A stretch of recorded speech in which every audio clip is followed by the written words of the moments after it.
lahing awit nam astuna masidhan muga rahayu sagung tumuwuh nuwun sewu menika wonten piyayi ingkang rawuh kula ngaturaken pasegan panakrami mawan tuwantu kunjuk Kyai inggih Ki Dalang Sabda Kesawa kula ngaturaken panuwun dene semanten pakurmatan ingkang dipun paringaken dumateng kula boten langkung kurmat taklim kula katur Ki Dalang inggih kapundi mugi andadosaken jimat nuwun sewu Kyai kalilan kula nyuwun dawuh jengandika menika sinten lang saking pundi inggih Kyai Dalang dipun tepangaken kula saking dusun Klampis Ireng nggih ing Karang Kadempel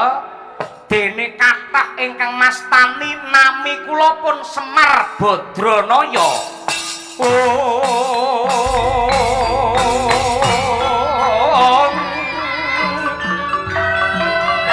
dan sembah ngiring ulun Kapurbarisang Kapurbarisang Urbengrah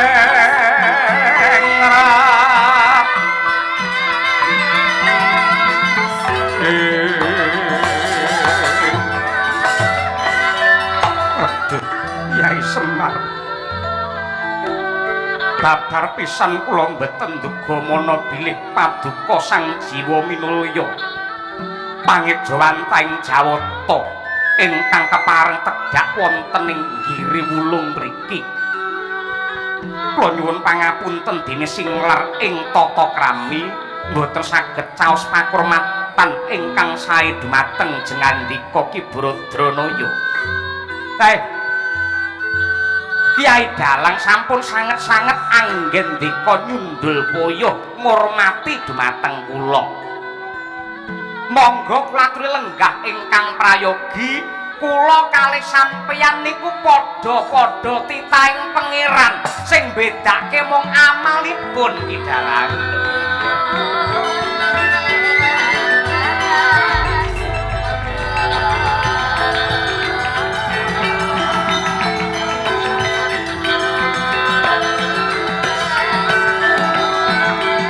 Kapurbarisang Murbeng rapsakan ingkang yang halang sibeng kasih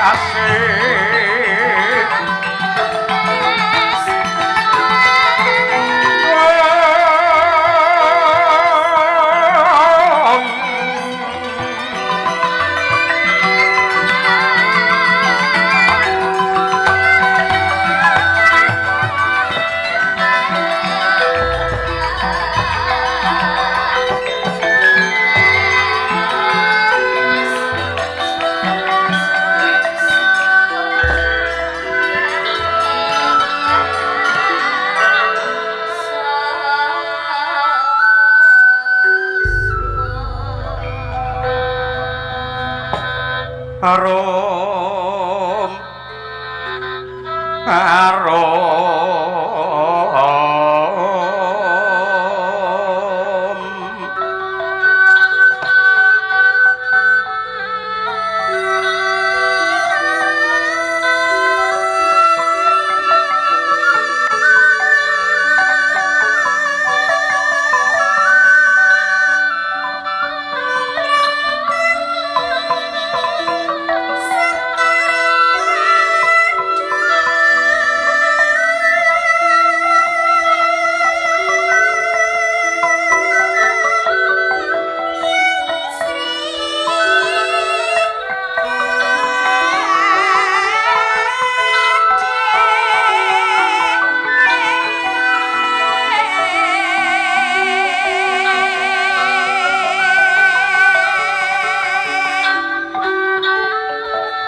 ngaturaken panuwun ingkang tanpa upami bareng dika ngertos bilih kula niki Semar.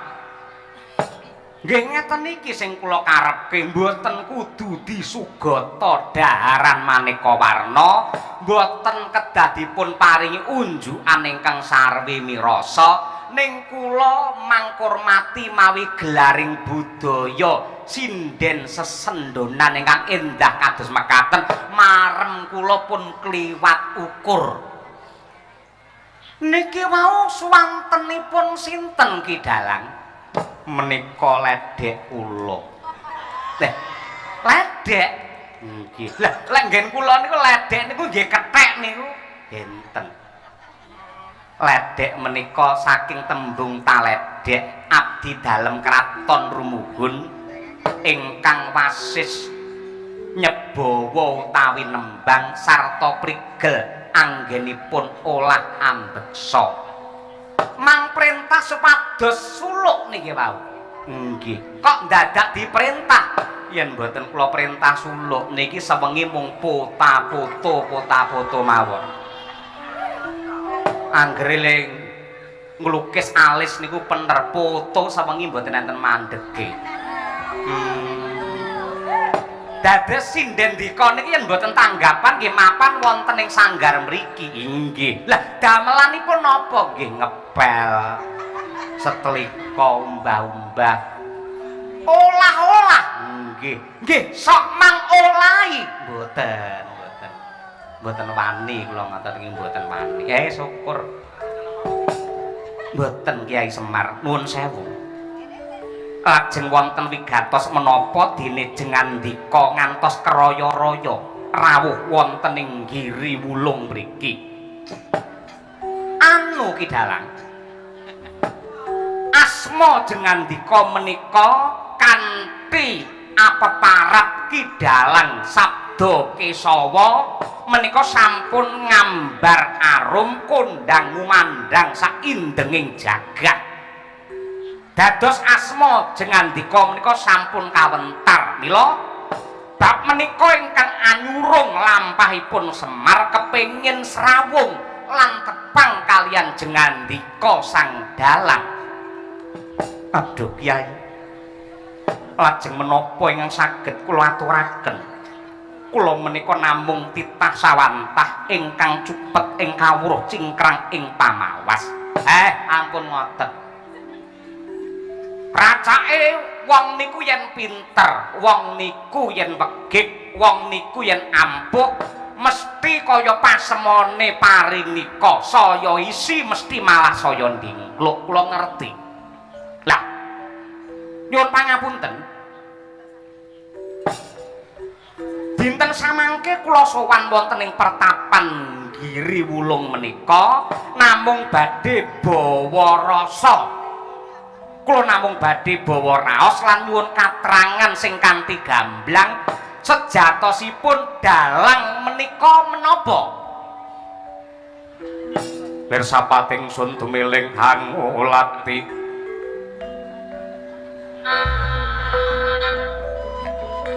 puspita met mindah kang warni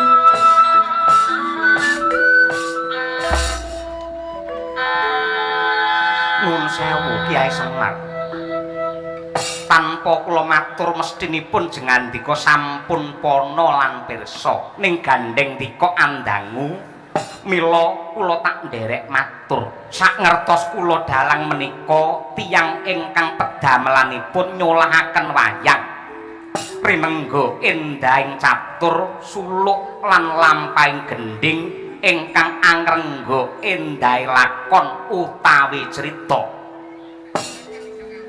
Lajeng intinipun pagelaran wayang sedalu natas menika menapa Ki Dalang? Intinipun wayang menika lak nggih lakon. Dene sari-sarining lakon menika bab wewarah ingkang becik, piwulang ingkang luhur. Lajeng wewarah lan piwulang ingkang dipun ucapaken dalang menika nalika dalang mayang niku kangge sinten? Sepisan kangge nuturi dumateng dalangipun piyambak, angka kalih kangge ngemutaken para-para ingkang sami mirsani wayang. Lah, lajeng kenging menapa kok piwulang kala wau sepisanan kangge nuturi dalangipun piyambak? Awit para dalang kalebet kula piyambak. Para dalang kalebet kula piyambak menika taksih kathah salahipun lan kathah dosanipun. Mila saderengipun ngemutaken dumateng tiyang sanes ingkang sepisan kangge ngemutaken dumateng dalangipun piyambak. Menawi pancen dalang niku taksih ngrumangsani dereng bener tumindake kok dadak ngelekke wong liya wonten ing pagelaran kala wau. Dalang menika ugi menungsa limrah ingkang mesti kemawon taksih kadunungan dosa ina lan salah. Dene bab pituturing dalang menika sipatipun lak ajak-ajak. Mongko ngajak dumateng kesaenan menika lak dipun perintahaken dening agami. Lah, lajeng menawi wonten dalang ingkang pakliranipun namung gelar panglipur, lelucon lan waranggananipun sami jingklak-jingklak, isine piwulang kothong mlompong, tata kramane dipun tinggalaken niku dalang sing pripun Ki Dalang?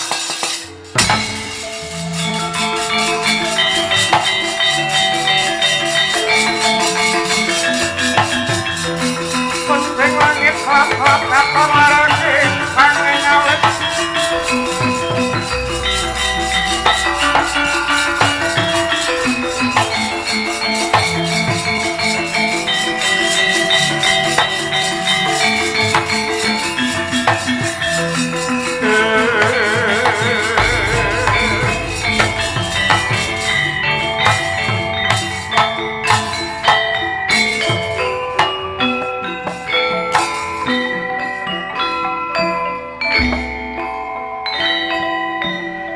Dalang ingkang namung gelar hiburan, lelucon lan waranggana utawi sindanipun waranggananipun sami ting pledhi ngoten pripun ngoten nika? Isine piwulang malah kothong mlompong, tata kramane ditinggal nika dalang sing pripun? Aduh Kyai Semar. Dangu-dangu kula tik gugup gagap guragapan anggen kula badhe caos wangsulan. Namung mekaten nggih Kyai. Dalang menika menggahing petang kula dipun perang dados 3. 3 niku napa kemawon? Ingkang sepisan nenggih dalang pangreksa, angka kalih dalang pangrembaka. Dene ingkang angka 3 dalang pangupa buga. Lajeng werdinipun kados pundi? Dalang pangreksa menika dalang ingkang ngugemi dumateng pakeming wayang tanpa metang menika mangke pedalanganipun payu menapa mboten niku dalang pangreksa.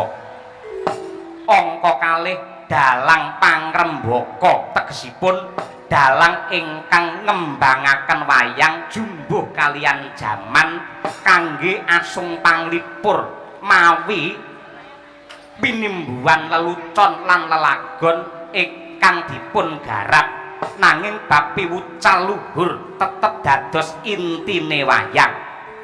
Dene angka 3 nenggih dalang pangupa buga. Watonipun payu, watonipun pajeng lan saged nguripi kangge dalang lan pangombyongipun.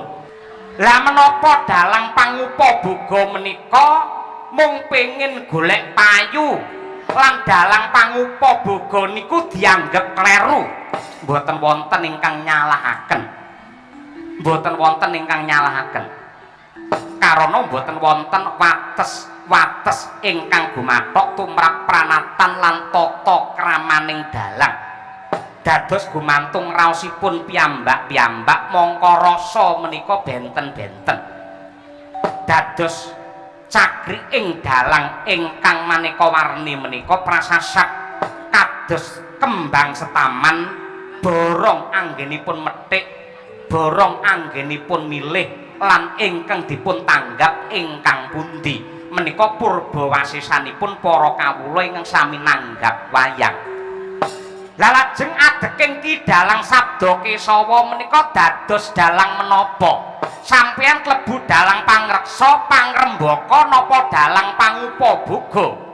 Ingkang wenang nemtokaken menika sanes kula, nanging ingkang biji menika ingkang sami mirsani. Karana kula dados dalang menika tujuan kula sak saged-saged dados dalang pangreksa, pangrembaka nanging ugi dados dalang pangupaboga. Lho, king menapa jengandika tek ugi dados dalang pangupaboga?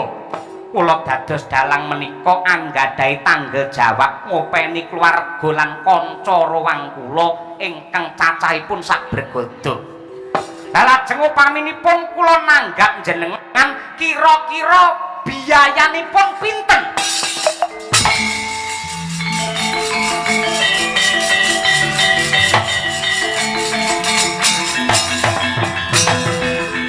Aduh, nyuwun pangapunten Kyai Semar. Menawi bab Prabiya kula mboten wani matur.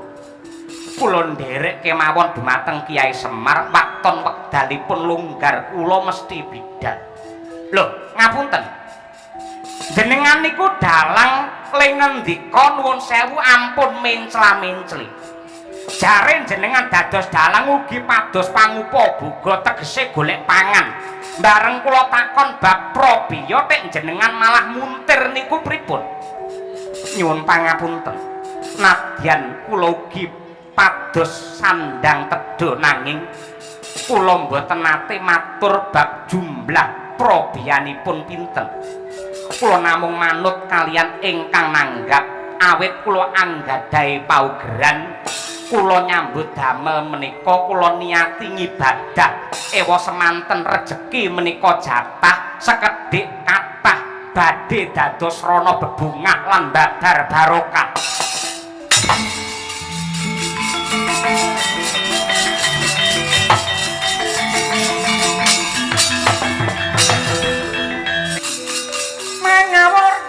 Wor-worakan tengaraning ngajurit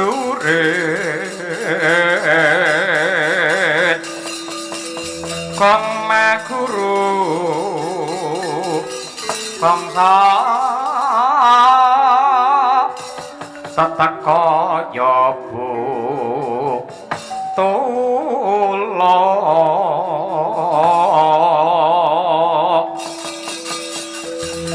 pancriten kurang ngesti perkata ingkang tuwaca layu sepe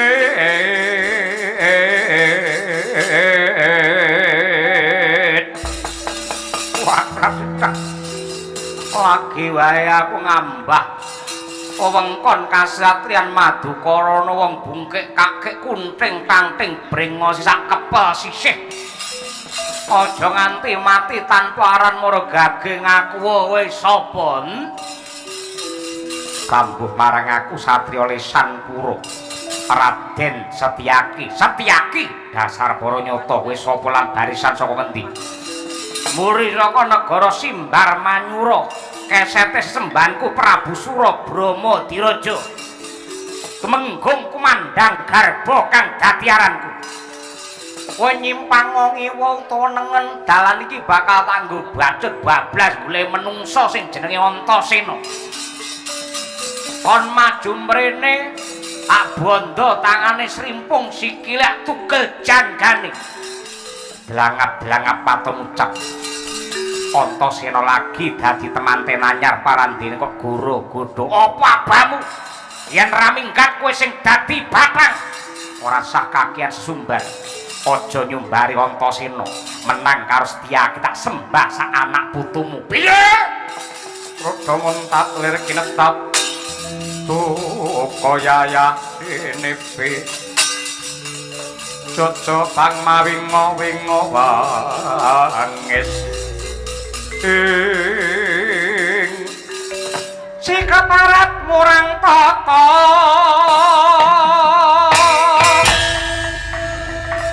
kaya wong lanang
Jadi ah. Ah. Ya. Ah. Ah. Oh. Hey.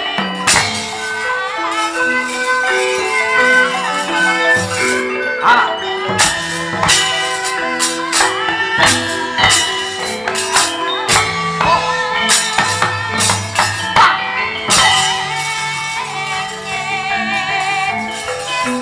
Wah, wah, ah, wah, oh, weh,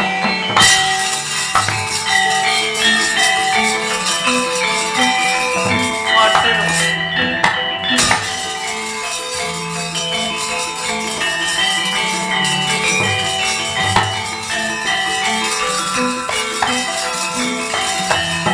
minggir.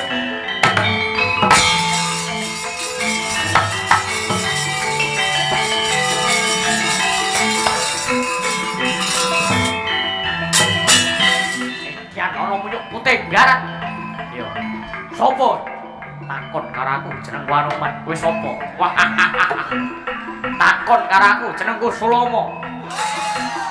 Sulomo ungu, yo ben ganti werna. Nyoba kaprawiran maju. Oh. Ah. Amruk. Oh. Hey. Oh. Ah. Hey. Hey.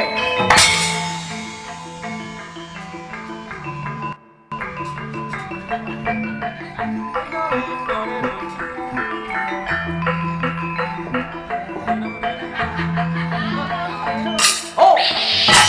Siap. Oh. Hey.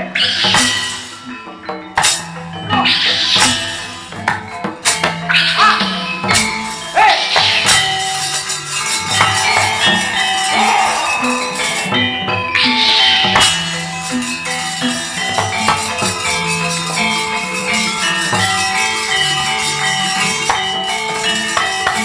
Ah.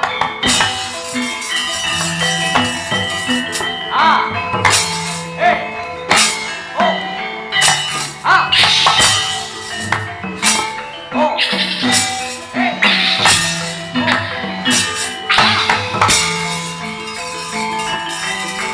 Oh. Ah. Hey. Oh. Hey. Wah. Oh.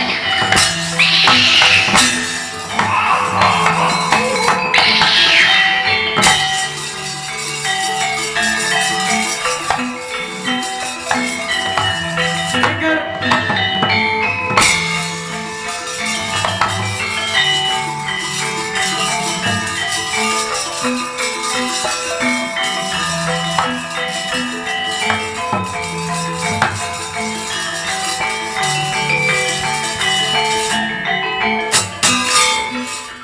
Cekel kowe ngon. Maju. Awas. Oh, oh.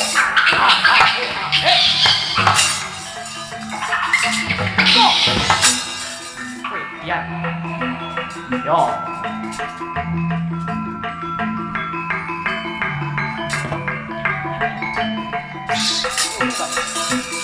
Oh. Go. Yo, yo. Ah. Ya. Oh, ah, ah. Oh, ah,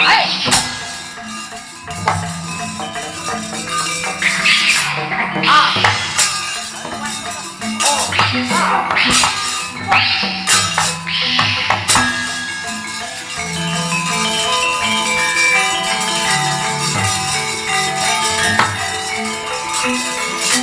Ah.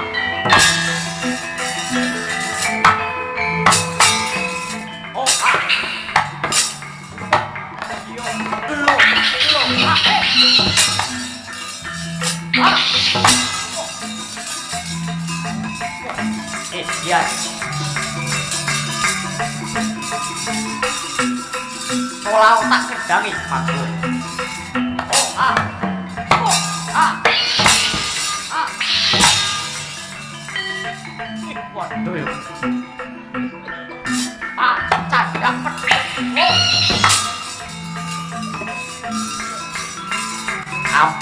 kethek.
Tengarane ngajurit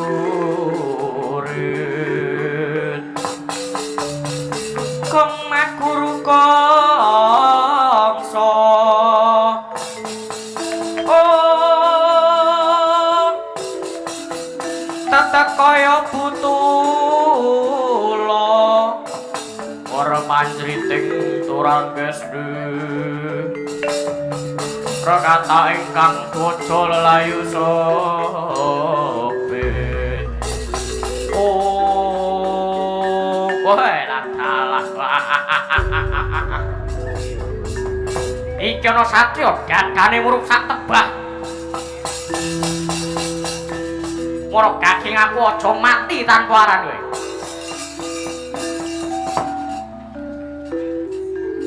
kowe takon karo aku Satrio Pringgondani jenengku Gatotkaca.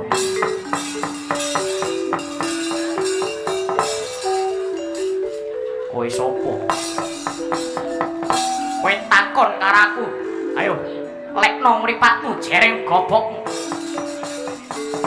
Iki Prabu Brahma Diraja. Ayo aja mepalangi gaweku.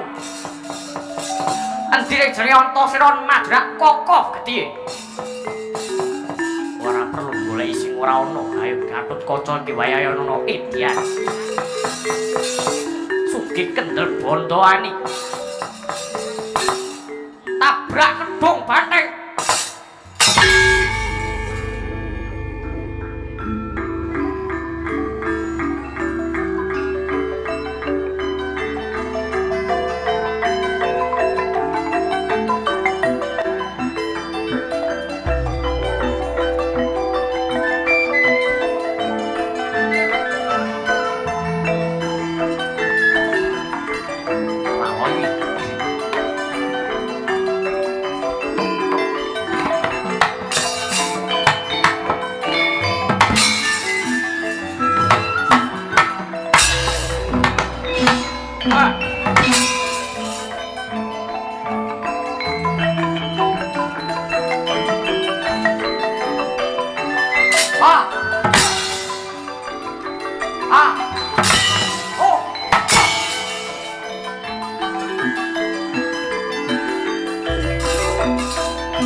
Gatotkaca. Wah. Wah. Waduh. Oh. Ah.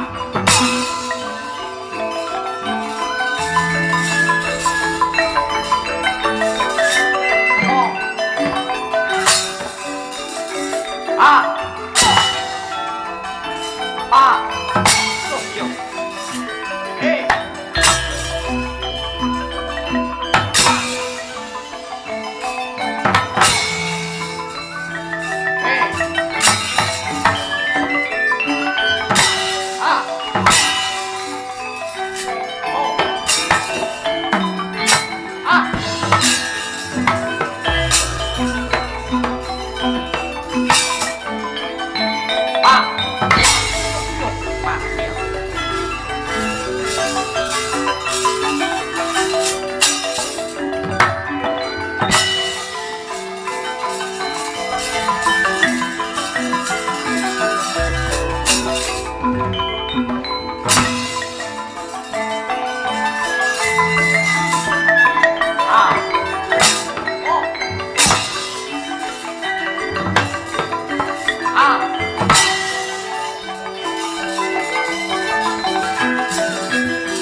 Jroning gewuh mandika tuntlang padhangipun kaketaman praja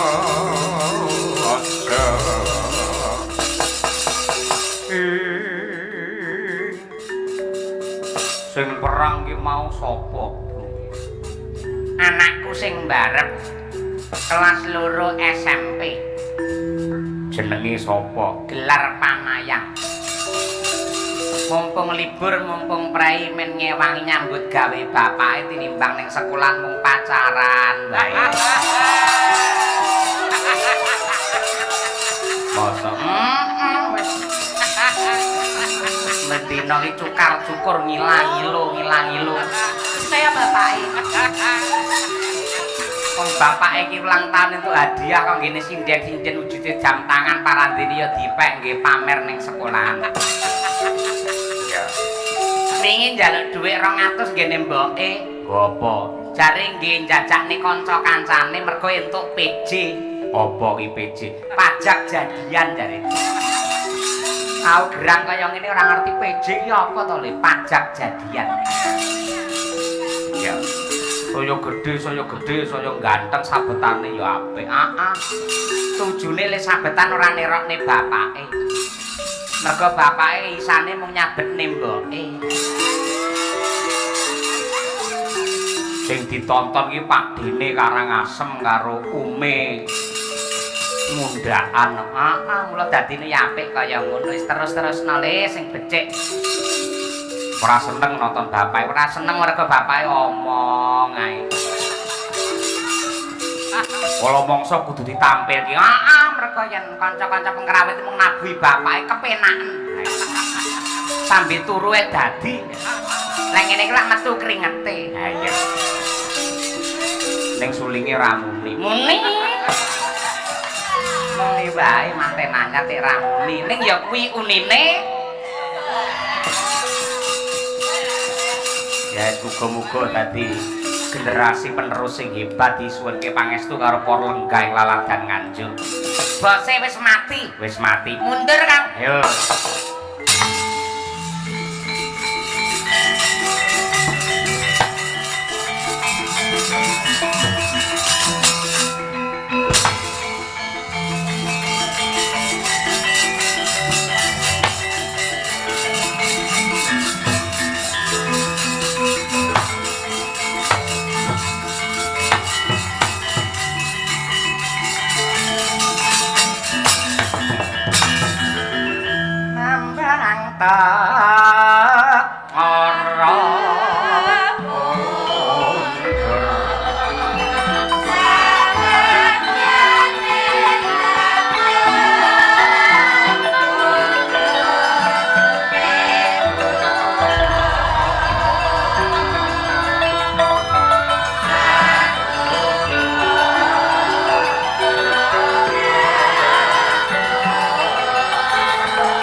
Kabar saka Kakang Semar Badranaya anggene golek Sang Windu Pamayang ingkang bakal mahargya sajroning Arjuna mantu. Ha inggih. Kalilah matur sisih nyuwun gunge samudra pangaksami, Gus. Awit saking panjurung pandongamu Semar kelampahan minggah wonten ing pertapan Giri Wulung. lan sampun pikantuk dalang nenggih Ki Dalang Sabda Kesawa ing sampun siaga ing diri sawiga ing gati benjang tepuk ing damel jengandika kagungan kersa mantu syukur bagi sewu yen pancen kaya mangkono banjur Prabiya sing kudu diaturake marang Sang Widopamahyang pira Kyai dalang ingkang sae dalang ingkang sejati niku nggih kados Ki Sabda Kesawa kala wau boten ngarani pinten kemawon bebingah saking paduka badhe dipun tampi kanthi rasa ikhlas lahir batin Den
sapada tumiling Hangulati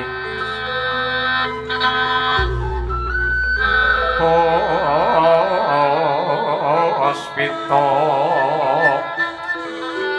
metemindang kang warni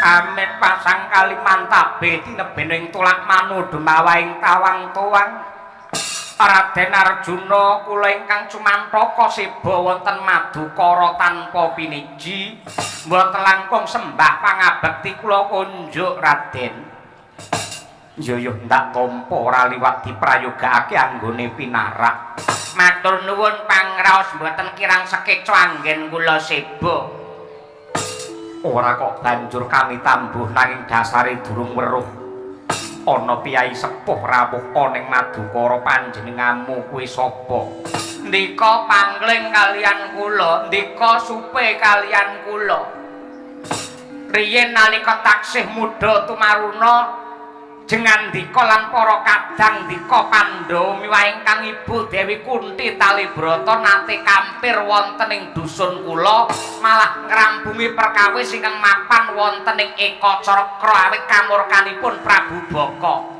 kula Demang Manahilan nami kula pun Demang Ijrapa Demang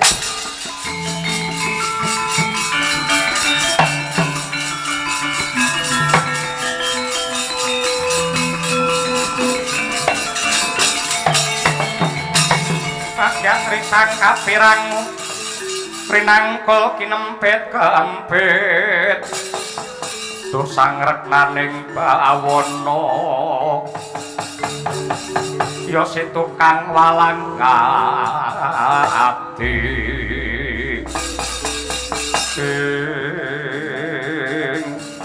Syukur bagi sewu seketi jumuruk panjenenganmu Ki Demang Ijrapa isih sugeng aparipurna inggih pangestu jengandika Raden Arjuna banjur ana wigati apa nganti kraya-raya rawuh ana ing Madukara wah yektosipun waleh-waleh menapa atur wuninga biliri palungguhan samangke dusun kula Manahilan nembe ketaman pepeteng para kawula sami goreh rongeh gesangipun boten tentrem manahipun sebabipun menapa nek kados mekaten karana meh saben dalu wismanipun para kawuling Manahilan menika dipun bobol kalian maling ingkang sekti mandraguna tur Nuwun sewu ingkang dadosaken kageting manah kula. Sak sleraman pasuryanipun praupanipun kenging menapa kok jebles kalian manten anyar nenggih pun Antasena.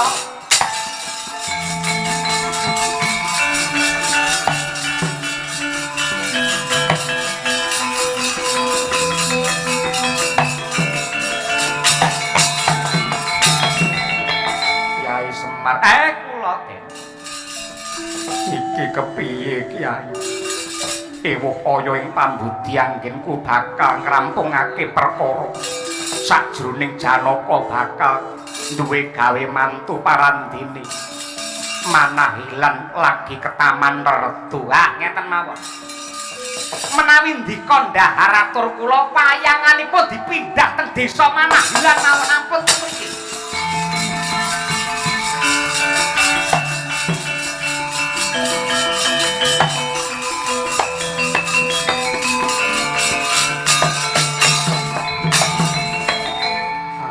Nanggap wayang di boyong marang Manahilan. Nggih. Dipindah ngrika kemawon. Ingkang bahkan dintenipun tetep sami ning tempat utawi lokasinipun ganti ngoten mawon. Dasare ngeten. Kula saged gambaraken menawi Madukara enten wayang mongko teng kutha mesti renek sing nonton niki mangke. Sing sregep nonton wayang niku mesti wong desa-desa. Niki mawon nganti meh setengah loro sing kepareng lenggah isih semono akeh. Mila menawi nggego atur kula, mang wayangan kemawon dhateng desa Manahilan. Wong desa niku seneng wayang. Niku siji. Angka loro kula saged gambaraken menawi mangke wayang dipun gelar wonten Manahilan, mesti malinge utawi durjananipun badhe medal ganggu dhumateng wismanipun para kawula. Salebetipun menika manten lanang sing jare Demang Ijrapa maling kala wau wujudipun jebles kaliyan ingkang putra Antasena. Niki kangge ngresi jenenge Antasena, Antasena sing kudu nyekel malingipun.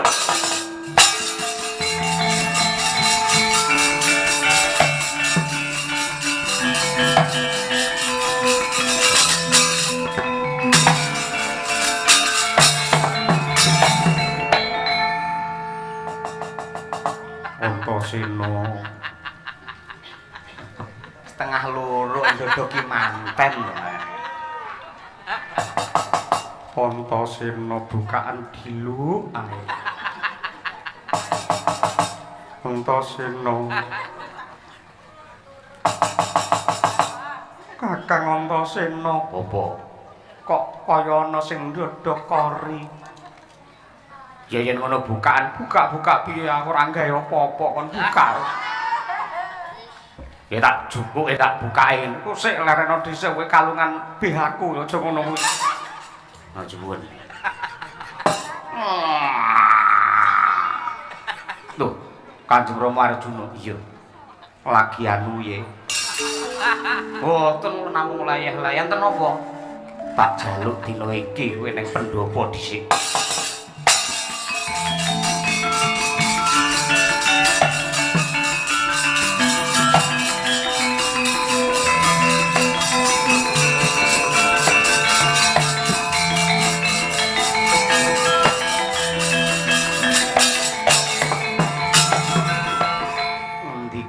Kyai Semar. Nggih. Kula baleni melih niki. Iya. Masa padha di bulan baleni. Antasena ora ngerti. Ah. Niki dusunipun, Gus, Ndara Antasena. Dusunipun Ki Demang Ijrapa ing Manahilan niku enten maling. Malingipun Surasekti Mandraguna nganti kecipuan para kawula anggenipun badhe nyepeng. Ning wonten bab ingkang ganjil wonten bab ingkang jundil.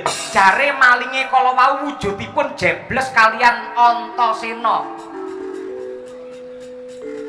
Mosok aku mung nyolong ning Madukara, nyolong putrane Paman Arjuna. Nggih, ning niki jebles jare.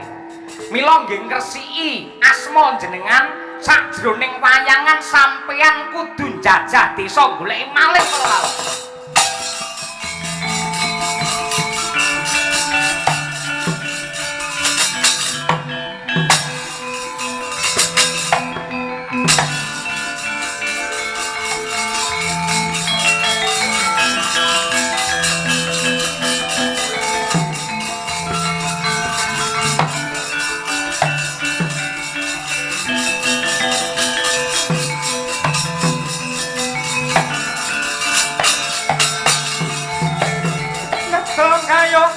Margono Sira Ramandaya mati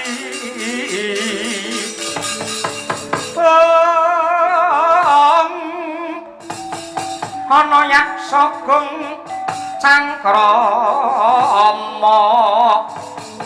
namane wil katak sini jejaki jroning warik madhok ulam tanpa tuwa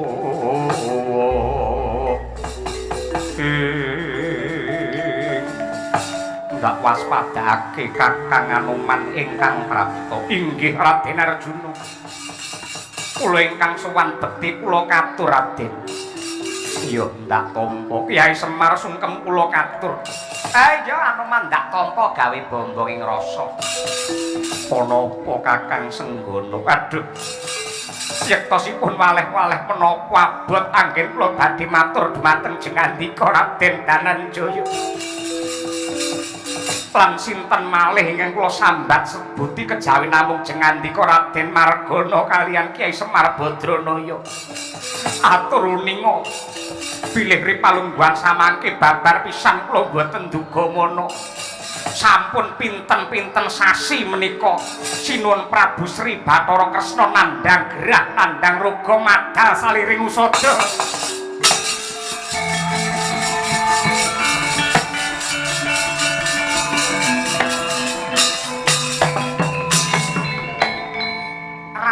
Ndarawati sakit. Inggih Kyai. Wis pirang-pirang sasi le nandhang gerah. Inggih leres ngantos bingung manah kula.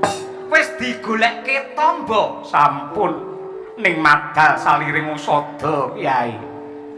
Ing atase titising Wisnu, socaning rat oboring jagat te isa lara.